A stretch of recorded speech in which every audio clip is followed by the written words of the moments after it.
early on. You did it against a team that is a big, kumbaga, for a lot of Indonesians, RRQ yung pambato talaga eh. Alam mo yun? Oh. Diba? So, it feels like that's a statement in itself, but at the same time, it's a challenge. And it's also a challenge for RRQ. Kasi kung naaurahan sila and they get to be like incredibly, insanely affected by that, then this series is over before it even begins. So kailangan na for them to shake things off. Diba, gaya nga ng sinasabi ng karamihan sa mga players from before, you have to take it one game at a time. You need to forget about that performance coming in from Innocent, right? So that's the goal, that's the idea. But here we go. It finally is banned, yung Cho at yung Matilda. Babalik din pala yung RRQ Hoshi onto the red or onto the blue side, and they're gonna be picking up the Bruno for the win. For the win. I believe na tama to. Wag na tayong magpaligoy-ligoy pa, guys. Mataas pa rin talaga win rate ng Bruno. It's hard to deal with the Bruno even with heroes na master nga ni Innocent, tulad ng Granger, tulad ng Moskov, 'di ba? Especially when you get to a certain point in the game. So, let's go for what really works. RRQ, one game away, one loss away from elimination. So, alam mo na, tumataas na yung PCU natin. Yeah, PCU is really high. I can feel the PCU is burning the atmosphere right now. This is the MSC 2024 champion going up against the fan favorite champions. I feel like you now have the Joy, and then you also have the Granger. I mean, with the performance na binigay ni Innocent kanina, mainit pa to. Mainit pa to, so hindi malabo na ibigay nila ulit, right? That is gonna be for sure. Pero going up against sa Bruno, I think things will change. Kanina kasi sobrang lamang ni Innocent sa laning because he expected na yung Claude ay hindi talaga papalag kasi kailangan pa ng items. Now, you're gonna have to worry about what the option for the jungler is gonna be like. Maybe a Suyu para ay Sutsujin, tapos pwede pa silang gumamit ng iba pang hero here, but it is going to be not a Suyu. Instead, pipili sila ngayon ng Farsa and a Khalid, which is interesting to me. Because again, a Farsa, you'd need to really find your position. Pero going up against a Granger na kayang mag-vision check, tapos meron pa nung Joy na madali ka talaga makikita using the rhythm. If you're Rins, you're really gonna have to find your space here. Di ako super agree sa Farsa. Kasi, honestly, it's a good hero. Nanalo na siya. Pero, in this composition, hindi siya yung hero na pwede mong ipik lang ng ipik eh. Alam mo yun, hindi tulad ng Valentina, hindi tulad ng Aurora na halos lahat ng composition gagana. In this one, it's probably gonna get dove in again. Ayan na, sabi ko pa lang, idadive. Not just by the Joy, but this time by the Gatot as well. Oh man, this is not gonna be easy para doon sa Farsa na yun. And I also felt like if they were picking up the Farsa, it was a little too early. Kasi kailangan mo muna i-anticipate kung ano yung magiging final pick. So, I really was thinking that the Suyo would be the choice here instead of the Farsa para sa RRQ, given na bukas pa rin naman siya. But, this also gives an opportunity para sa RRQ kasi marami pa namang options na available in terms of jungle. Try to find a hero that's like gonna go really well kontra doon sa Joy, or kung hindi nyo man magagawa yon, whether or not this Khalid is gonna go XP or roam, kailangan nila makahanap na talaga merong hard crowd control skill. Nakita na natin kanina that Yums has used the Kufra. I don't know if Kezcute and RRQ are gonna be going that far, pero tatanggalan nila ngayon ng mga mages ang side ng SRG just to limit out the options of Coach Arcadia. Na-interesting also dito sa mga bans dito ng SRG. Parang wala sila masyadong pakialam sa Suyo, and I think tama lang kasi we've seen the Joy dance around the Suyo already. Yeah. So parang isip nila, okay, mag-Joy kami, pero hindi na ibaban to. Pag kinuha niyan, baka mapasama pa kayo kasi parang medyo, nai-rhythm na eh. I mean, no pun intended for the Joy, pero parang may rhythm na si Sekais dun sa Joy na to na hindi natin masyadong nabigyang pansin just because grabe talaga KDA and performance Innocent, pero it really did perform well as well. Pero sabi nila, you know what, don't take a risk. And this is what we were saying a while ago, diba? Bago mag-start yung a few games natin in this series, we will always say na you really can't give si Kais yung mga makukulit na heroes kasi he will really do his best Oo, no? to annoy you in the simplest Sisi ka. form and in the simplest way. Like, there are times that people would choose like Fredrin against him, Bane against him, pero he can never really use it for himself kahit nagugustuhin niya man at some point. So parang yun yung idea na meron ngayon ng side ng SRG. Now for RRQ, that's the even and that is the chip already eliminated para sa kanilang kupunan. Again, you do have the Hylos and the Edith. If you are SRG at this point in time, pwede mo i-disrupt yung healing na nanggagaling dito sa Khalid. And not only that, you also have options to go for a Valentina here kung ikaw ang SRG. Just because you have the Raging Sandstorm and the Feathered Airstrike na pwede mong kopyahin. Franco mo kaya Yums? Kasi wala lang. I know Yums is a very set hero kind of guy. I'm the priestess of primal Edith There's the is, Edith, yeah. the hunter you mentioned of it all the already. I evil feel like the gods. Edith is a bit of a no-brainer. So you go for it, ibatong mo lang yung sarili nyo dun sa Farsa and you're good to go. So I guess they don't want to overthink it as well. Yeah, tsaka it's also like a deny pick kontra dito sa side ng RRQ. Kasi very effective din yan para sa kanila. But it is going to be a Hayabusa. Makes a lot of sense. Now, the idea here para sa RRQ is whether or not yung Khalid ay ilalagay nila sa roam position. I mean, obviously, roam position na yung Khalid because that's where things would usually go. Pero yung EXP nila, they could either go for maybe a glue or maybe a Hylos here kung yun ang posible nilang pag-isipan. Just so they would have other options for initiation. Kasi yun ang magiging problema talaga. But the Beleric is gonna be the final choice here. Same scenario para sa side ng RRQ gaya ng ginawa nila ng Game 1. Yeah, this is gonna be a super sustained front line. You know what? The word it's I fine. think is quirky. It's a quirky lineup.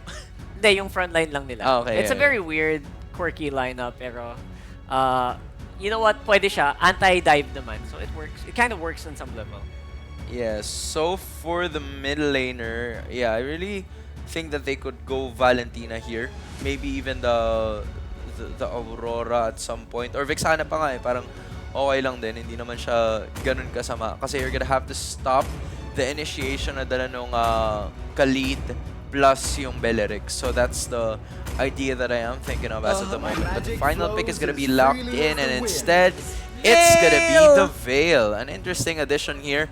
Ginamit ito ng ilan sa mga players before during the early stages of the M6 at yan ang sasandalan ni Coach Arcadia at ng kabuuan ng SRG to finish off the series once and for all. Can RRQ Hoshi put a stop to it? Or will this be Malaysia's route to Axiata Arena? Casters, pasok. Final game or another game? Malalaman natin yan bago matapos itong seri na ito or bagong game na to. At muli kami makakasama nyo at ina nga pala yung tagay ni si Umi para dito sa game number 4 ng SRG. Laban na nga lang din sa RQ Hoshi. Nandito na nga tayo sa punto na isa na lang ang kailangan na panalo ng SRG para ma-secure ang kanilang advancement to the next phase. At tandaan natin, lower bracket matchup ito. Kaya kung matatalo ang RRQ, that's going to be the kingdom crumbling to the hands of the Giants. At wala nang second chances yan. At mababawasan ng representative ng Indonesia sa kanilang bid for the crown dito sa M6 World Stage. But muli, papasok na muli muna tayo dito sa ating laban na nabanggit nga ang mga ilan na nag-veil pick. Pagdating sa early stages nga na itong, actually napagpasok ka na Swiss Stage yun eh. Oo, may mga iba namang nag-fail pero not against Hayabusa specifically. Yep. So yun lang yung medyo napapaisip ako ngayon for Stormy. Medyo may quick access via the Quad Shadow. Pero kung magkakaroon ka naman ng early Winter's Crown, no, sabihin na lang natin na may nakadikit naman sa yung Edith or isang Cram na may revitalized, shouldn't matter that much. Pero mukhang maagang pag-uube para sa SRG at maagang mahuhuli si Tyren. And this is what matters the most para sa SRG. How to capitalize na nga lang din. Yung mga pagdikit-dikit dito ng mga members ng SRG to inflict the fullest potential na meron sila. Base damage alone pa lang yun Oo. At ngayon, nakikita natin yung pwede maging combinations for Stormy. Although level 2, around 1 to 2 skills pa lang naman yung nakita natin. What more kapag nakombohan pa yan ng Windstorm? Kung Oo. kanina, ano ng mga, sabihin natin, iba't ibang anyo. May anyong tubig ngayon. May anyong... May anyong buhangin pa. Buhangin. Lahat ng pwedeng maging element dito, ginagamit na ng ating mga teams. Pero, element of surprise here, i-expect natin for RRQ, especially na ngayon ay sila yung Hayabusa. Plus, somewhat same kasi Beleric and Parsa still here for RRQ, same as game number 1. At inaabangan siguro ng RRQ Hoshi dito na pumasok no ang Selangor Red Giants. Ito tayo ganyan naman talaga yung game plan when you're up against a Beleric. You kinda just want to wait for that dive to happen. Kaya naman nagiging maganda din yung sagot dito ng Selangor Red Giants na meron silang fail. Kasi kahit papano, hindi mo kailangan hintayin na mag-dive. Meron kayong long range na both engage at pati na rin burst damage. Yeah, and ang daming pwedeng ma-deal dito na crowd control actually ng Selangor Red Giants. Close range man yan or somehow mid-range. Pero sa ngayon, andun ang pag-apak nila Cram at Turtle Pit. Nice shadow kill plus the retry mula kay Sutsujin at mukhang may kill pa nga na makukuha ang RRQ. They're gonna look for Sekais pero makakatakas na ang Joy. Dito natin makikita na napaka-safe na jungle talaga ng isang Hayabusa, especially kapag nandyan ang shadow kill. Yeah, and aside from that ngayon, yung mga pabuhangin ay medyo nagpapahirap din talaga dito on Stormy to fully maximize the Veil. Somewhat slow burn siya. Hindi naman siya pinakamalakas agad when it comes to the instant kill na inaasahan natin with the Veil. Pero kasi nakikita naman natin for RQ Hoshi, they're trying to maximize that fact nga. Early pa rin naman, pwede nating somehow i-displace yung mga members dito ng SRG, which what happened doon sa first turtle. At ngayon, babalik tayo onto looking at the bigger picture here. Even Sekais na nahihirapan onto that Parsa ni Rins. Munti ka na yun. Buti na lang meron siyang Leonin Crystal. Yung Selangor Red Giants, mukhang depensa muna ang kanilang ginagawa. They do have a lot of flickers na pwede nilang gamitin offensively kung sakaling makahanap sila ng pwesto. But so far, nagiging maganda ang advancements ng RRQ Hoshi. Medyo nahihirapan silang humanap ng opportunity. And nakita natin na there were multiple options din here para kay Stormy when it comes to the mid lane. Pero let's see, baka iba yung action plan na meron dito sila Coach Arcadia. Kasi hindi natin nakakasanay na makita to. Baka ito finally, baka mag-set na naman sila ng new record dito sa game number 4. Oh, here comes the feathered airstrike. Dalawang tatama at makikimbutan pa yung huling dalawa. Honestly speaking, yung angulo ni Rins doon ay napaka-lethal. That could have been, if tumama yung tatlo, baka kumagat yung lethal ignition tas may namatay. Saka sobrang sikip na lang na eskinita na tira doon kay Innocent. Diba, sobrang gilid na siya doon eh. Kahit one way yun, napilitan na nga lang din siyang gumilid ng sobra. And right now for SRG, find the right target, finding the position for Cram is sobrang hirap dito. Kasi nga, kahit siya pwede siyang bigyan eh. Diba? Pwede siyang i-hold back dito, nila Idok. And most especially with this Farsa, nasubukan na natin yung mastery na meron dito sa Rins. What more with the Farsa na may somehow may panghabol na Curse of Pro, may stun pa yan eh. Oo. And makikita natin no, kung gagana nga ba yung gusto ng RRQ Hoshi dito na maagang makakuha ng mga kills. They do have the Sky Piercer available dito kay Sutsujin. Pero si Kram ay humaharap na nga. Mahanap si Idok. Binalibag na rin yung Beleric. Pero mukhang ito na yung Raging Sandstorm on to do. Pero si Yums ang unang babagsak. Hindi sapat yung Revitalize. Pero si Sekais nandyan na with a perfect rhythm. Pero inantay lang. At nandyan na nga rin yung Wrath of the Dryad. Kaya naman si Stormy na yung babagsak. Naghahanap si Sekais ng panakas. At gagamitin niya yung bagong. Lumilipad pa dito si Rins. Pero si Knight sa Platic Kram. At mukhang si Dairen ang makakahanap ng kill. At isusunod pa nga nila dito si Kram. Pero dun sa may bandang gitna, nakaisa na pala si Innocent. So dinami-dami namang nangyayari. Ay, dalawa pa! Ay, dadagdagan pa pala ni Innocent. Making it a double kill here sa pick off laban sa RQ Hoshi. But after all that has been said, gusto ko lang ituloy na si Skylar kanina. Kaya nagkakagulo na kayo dyan. Sige, dito muna ako sa taas. Bumasag agad ng Tori RQ Hoshi. Totally maximizing yung space na na-create for him. Pumera lang at ang naging kapalit nun ay pera din naman para sa Selangor Red Giants. Nangakuha ng Sky Piercer si Innocent bago pa man din masimulan ang pangalawang pagong na ito. Pero tandaan natin, nakatore doon sa may bandang itaas ang RRQ Hoshi. Si Idok ngayon ay mukhang sasalo ng napakadaming bala. Pero their strike hindi tatama. Kram umaamba na rin. Mukhang hindi niya ibabato yung tot at doon na sila sa turtle pupunta. Makakuha nito si Skylar at nandun na rin ang Wrath of the Dryad. Pero si Idok ay babagsak na rin. Si Sekais, Innocent, low HP. Pero makapag-dash out pa. Tapos kumagat na rin yung Sky Piercer plus the conceal. Avatar of the Guardian doon sa may bandang likod. Isang bala na lang! Triple kill para dito kay Innocent. At nag-iinit na nga 5-0 on this Granger. Kala ko single double lang. Double triple pala. yung gustong gawin dito ni Innocent.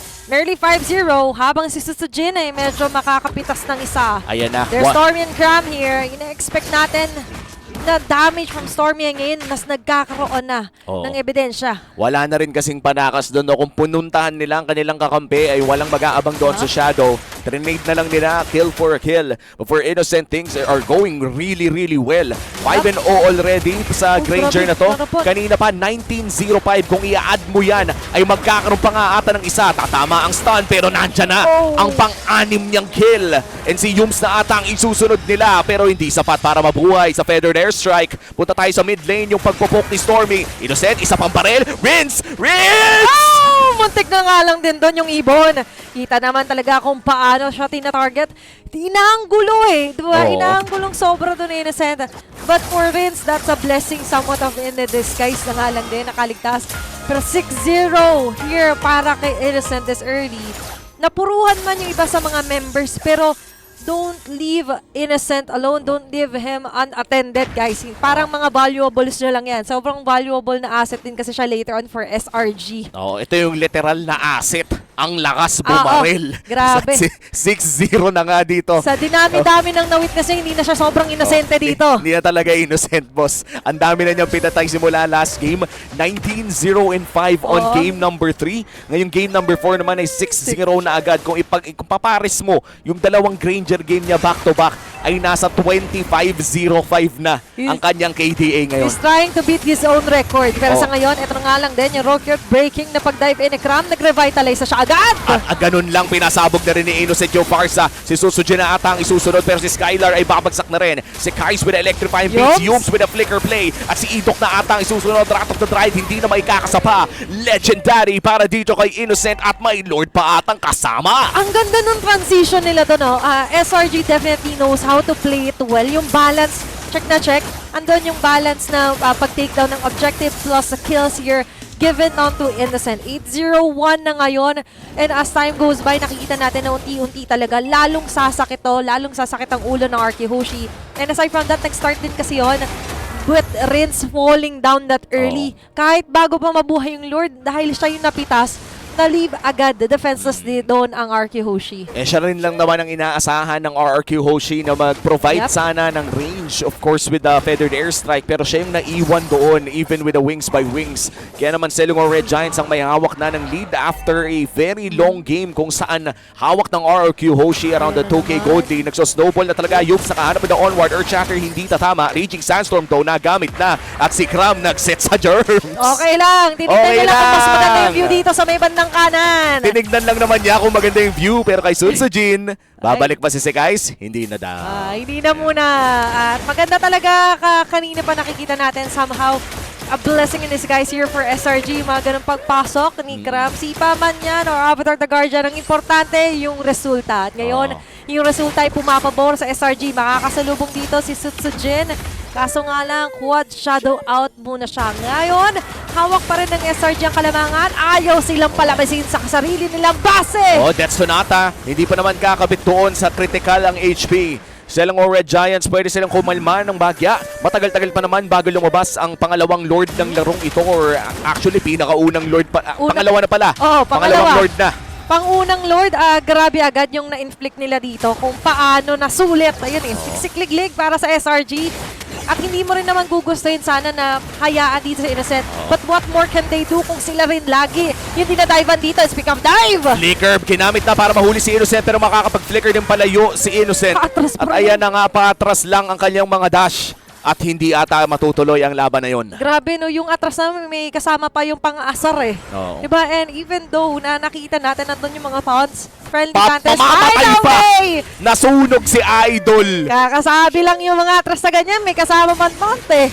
At ngayon, matututo ang RRQ Hoshi na hindi pala dapat sila lumalabas ng ganon. Natamaan din kasi ni Stormy, inabangan. Lumabas yung jungler at biglang binurst. Yun yung mga una mong matututunan sa ML eh. Kapag may kalabang kang Eudora, may kalabang kang Veil, wag na wag kang dadaan sa bush na hindi mo alam na pwedeng tampayan pala. Feathered Airstrike, pinatawa na rin ng wave. Mukhang makakadepensa naman dito ang RRQ Hoshi. Pero kalmado lang ang SRG. Naghahanap lang talaga sila ng pwedeng maburn. Pag na-learn mo na yung lesson mo, syempre, wag mo na munang uulitin yan. At Next sa time na ngayon- mga 3 minutes. Tapos Okay. ulitin mo ulit. Pagkabuhay niya, pwede rin naman. Pero ngayon, para sa SRG, yung mga pwede lang ulit-ulitin actually is ganun mga formation for Innocent. And even Innocent, hindi siya naka-purify dito, but rather the flicker. Yung kalimitan, nakikita ko pa yung flicker, pwede niyang pang sugod eh. Sobrang tapang niya. To the point nga na even sila Stormy and Cram, is wala sa vicinity niya, pero enough na sila para mag-roam around. And speaking of which, tignan mo yung pag-check nila doon ng bushes, and as well as Cram here, positioning himself man-to-man.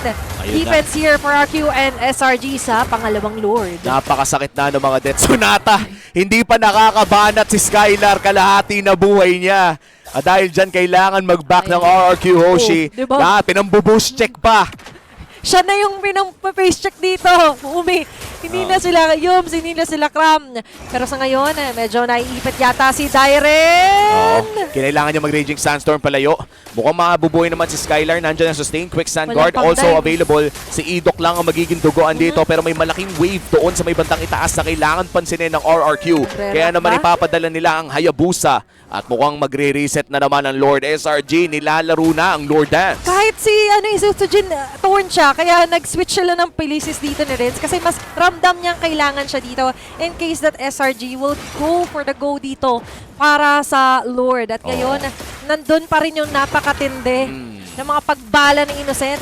Gusto man siyang abutin, gusto man siyang kalabitin, man lang dito ni Lidok, pero ayaw pumayag. Talagang ka talaga dito pag tinamaan ka ng ganyan. Si Skylar pa yung natatamaan niya. Yun yung masama. Ay, ayun lang! Finds one, si Renz ang uunahin. At legendary na, hindi pa mawawala si Kaisay. Nahuli namin dito. At mukhang double kill pa nga para dito kay Innocent. Isusunod na rin dito si Idok. Pero may revitalize sa pambili ng oras. So Tsujin, konti na lang. Ratok try and kumabit. Pero walang mamamatay sa side ng Selangor Red Giants.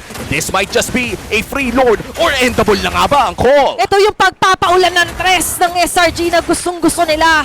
Triple kill for Innocent. Kompletong lima na dito sa pinakabase. Dalawa para dumepensa dito sa RQ Hoshi. Madudurog na nga ba ang gates ng Kingdom? At ang mukhang ang sagot ay oo dahil eliminated na ang RRQ! Napabagsak ng Selangor Red Giants ang Kingdom. And now, they will proceed on to the next round. At magdidiwang ang mga supporters ng SRG. Ang ganda ng pinakita ni Salo na ni Innocent dito. Back-to-back Granger games, Grabe. parehas hindi namatay, parehas naging napakaganda ng performance. At mukhang gising na nga ang mga higante ng Malaysia at gising na ang dedepensa sa home ground. They're still on to that path sa kanilang pinaka-goal and eventually target for that Golden Road, Umi. Oo, ayun na nga. Mukhang buhay pa ang pangarap ng Golden Road. Pero ang kanilang mga makakatapat ay medyo magiging mahirap na. Dahil matapos ang serye na to ay upper bracket na ang ating sisilipin. Habang papalapit ka pa kanan, doon papunta sa Grand Finals, and mas lalong tumitindi ang mga pwede mo pang makatapat. But still, good game, well played pa rin naman for RRQ Hoshi. And with that, isa na lang ang representative ng Indonesia magre-remain kanilang M6 World Bid. Pero, so far for game number 4, marami-rami tayong mga napansin at lalo na ang ating panagya naman para himayin yan. Hansen Rockard, kayo na muna. Omi at Tina, parang hindi lang sila gising. Nakapag-stretching na rin sila at nakapag-sparring. Pinagpawisan na itong mga to dun sa mga nakaraang araw na ginugol nila para sa paglaban at para sa pagdating sa puntong ito. Malaysia is still part of M6 and they will complete the Final Four para sa ating M6 World Championship. What a way to get the victory over RRQ Hoshi. Selangor Red Giants, they're just it, man. They are just it. Sila ang nagpatunay na hindi, the power levels are very subjective, and pinakita nila dito na hindi nyo pa nakita ang final form ng SRG. Di now pa, that is malayo scary. pa. That is scary for sure. I cannot wait to see them go up against Team Spirit na ngayon ay maganda rin naman, informed din naman. Diba? So parang yun talaga ang posible nating makita. But as of the moment, we're gonna throw you over to Rose together with the winners. A cause for celebration for the kingdom all over the world. It is unfortunate that their journey has to end here. But IOI Convention Center, join me in giving RRQ Hoshi a round of applause. RRQ Hoshi, you may give your final bow in 3, 2, 1. Once again, everybody, this is RRQ Hoshi. Thank you very much. And completing the Greater 4, the Malaysian hometown heroes heading to Axiata Arena, Selangor Red Giants. And right now, I would like to invite Innocent and Coach Arcadia on the stage with me. Hello, guys. Here, onto my left. How are you guys? We feel relieved because we secured the Axiata. Yes, you guys secured Axiata. Innocent, how are you feeling? Masaya kasi na-survive namin kasi sa 12 pa yung flight ng girlfriend ko eh. Aw, he said he's very happy because his girlfriend's flight's on the 12th, meaning your girlfriend can see you in Axiata. Okay, now, what does it feel like to be top 4? You guys were very shaky in the beginning. Now that you guys are top 4, how is it like? How are you feeling? I think we're just, because I feel like we're more better when it comes to high pressure games like being in the lower bracket. So I think something like above to us, more pressure, we perform better. So we're just relieved that we're now in the top 4 and hopefully we make it all the way to the grand finals. Coach, you say you like high pressure games, but I'm pretty sure the Malaysians don't like it. Everybody was shaking. Do you guys agree? It's very nerve-wracking, right? Okay, Innocent, do you like stressful games, high pressure games? Can you perform better pag nakaka-stress? Yeah, because I'm very excited to play high pressure game because it's very, very hard to play and there's a lot of macro, micro, and also the plans of the game because you need to adjust very fast because they might do some unique strategy or something. Yeah, I agree with that. I really do agree with that, especially in the international stage. We have seen so many games that got flipped out of nowhere, right? Now, Innocent, in game number 3, you actually broke an M series record. Your Granger with a 1905 KDA, you now hold the most kills in a single game in the entire M series. From M1 to M6, that KD itself is already a feat. What does that mean for you? Do you think it's something important? Kasi di ko naman talaga in-expect yun. Gusto ko lang talaga makakuha kami ng momentum kaya naglalaro lang talaga ako para manalo kami. He said he actually doesn't really expect, and I don't even think he was playing to get 19 kills. He just said they needed to build up momentum so that they can continue winning the game. Now, how does this mean as a gold laner for you? Is this milestone very important heading onto Axiata Arena? Has it set you a good momentum yet? I think yeah, because on our first 2 games I didn't play really well. That's why I think that helps me a lot. Our last 2 matches, yeah. Okay, we can see that it paid off really, really well. Your Granger is definitely something else, and everybody around the world definitely agrees. Now, Coach, for the first time in M Series, the top 4 consists of 4 teams from different regions. What does this mean for you in terms of the MLBB scene across the world? I think in a competitive perspective, I'm very happy because it just means that all regions are stepping up. So it's something healthy for the industry, and we hope that this trend stays the same until the next international tournament. Do you like it when there's a lot of regions trying to fight for the championship title? Yes, I think it's if you're someone who's really competitive, it ignites your fire better. Yeah. I agree. Okay, now, yesterday, before the little incident or fiasco with Stormy and Humes, I'm pretty sure you all know what that's about. I asked Stormy, how confident is he that you guys will be bringing back Malaysia's first ever world champion trophy? He said 120% confident. Innocent, do you agree with this? Are you also 120% confident? For now, I think it's 150%. Game by game, match per match, the confidence is increasing. Maybe you can share why you're 150% confident? I think we already found our play style. That's why we can play really well.